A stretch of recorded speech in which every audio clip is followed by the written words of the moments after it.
Nehnuteľnosť som sa rozhodol predať preto, že manželka mi zomrela, zostal som sám. No a tým pádom mi to nebolo zmyšľané, nebolo to využité.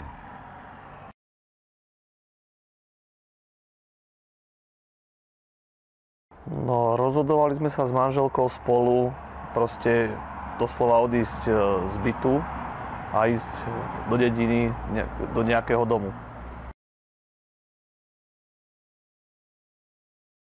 Ako som sa dozvedel o vás, viete ako?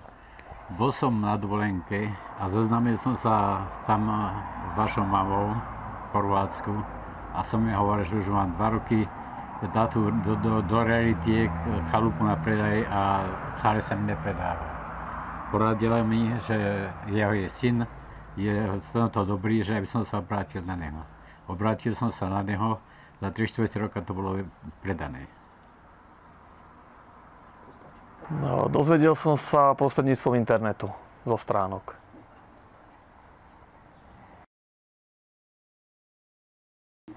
Áno, obliadka bola ozaj perfektná, všetko bolo nafilmované.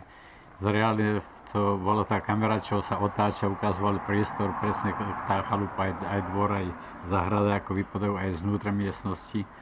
Takže to nemalo chyby. Nehnuteľnosť na tom internete ma zaujala hlavne tá videoprehliadka 360 stupňové, ako bolo to veľmi zaujímavé. A vlastne, keď som aj sem prišiel reálne s pánom Lovíškom, tak v podstate presne to zodpovedalo tým mojim predstavám, čo som videl, že nebolo to nejako skreslené. Bolo to perfektné, presné. Ešte sme najprv podpísať predbežnú zmluvu, potom sme išli do banky a tam prebiehala celá transakcia.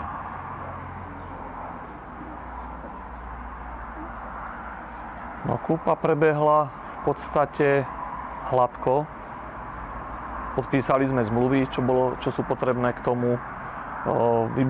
Som bol rád, že pán Lovíšek vybavil úver cez ďalšieho pána Jendrišáka, lebo v mojej banke som úver nedostal, takže aj toto sme doriešili a následne po podpisoch všetkých sme obehli aj v jeden deň vodu, plyn, elektrik. No a ešte vlastne aj posledná položka bola daňové priznanie. Vlastne pôvodný majiteľ to musí odhlásiť a ja si to zase nahlásim na seba. O tom sme boli tiež informovaní. Doporučiť môžem pána Lovíška Green Reality, pretože ozaj sa zachoval perfektne. Jeho služby boli vynikajúce. No ja by som tiež pána Lovíška doporučil, lebo čo sme spolu riešili, sme sa vždy na všetkom dohodli.